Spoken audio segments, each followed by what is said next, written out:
you are. Absolutely. School, 2013. Yeah. Yes. So nice to meet you. So I've only just started reading the book on Saturday. I'm loving it, like I knew I would. And so I don't know whether my question is answered later on in the book or not. Cool. But I find that I used to be a real figure it out in my head kind of person, as in everything logical and cerebral, and I'm starting to feel like I want to figure things out from more of like a inside, like Sure. intuitive, heart side. And I'm just wondering whether, I don't know whether you talk about this in the book or not, but do you figure things out too, not from your head? Mostly from my body. I'm a very physically oriented person, and I'm a very intuitive person. So this thing for me, this is great, but this is very overactive, and there's a lot of bull. This has a lot of truth. This, my heart, I'm very clear, is the strongest and wisest part of me.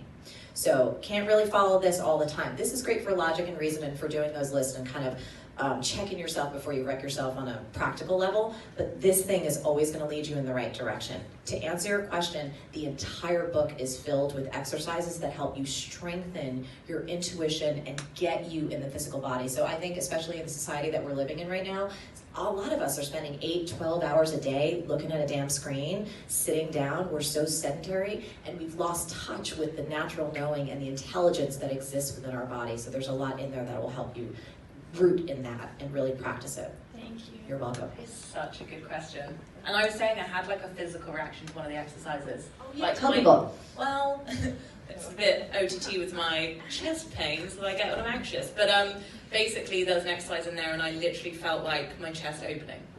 I felt relaxed. And seconds. And right? actually I feel relaxed even saying that now. Like it's because you talk a lot about the saying out loud theory. Yeah. Like when you say it, you have a physical reaction. It's all of us have so much internal wisdom, so much natural knowing, but we're not taught how to access it.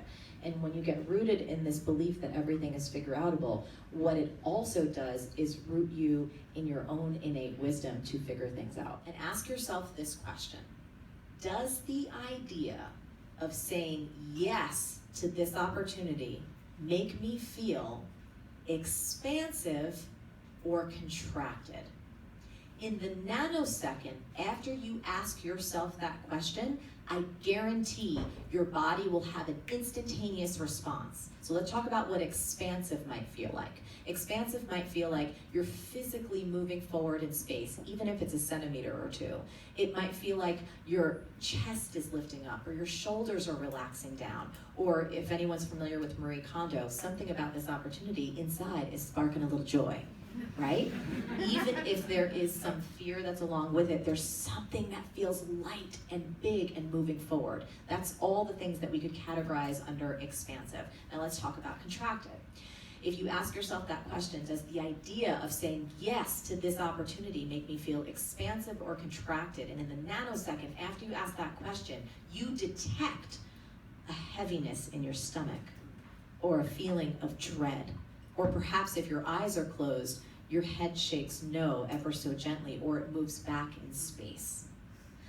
When you feel contracted, that's your intuition saying no. Even if, and especially if, on paper, this opportunity looks real good to your ego.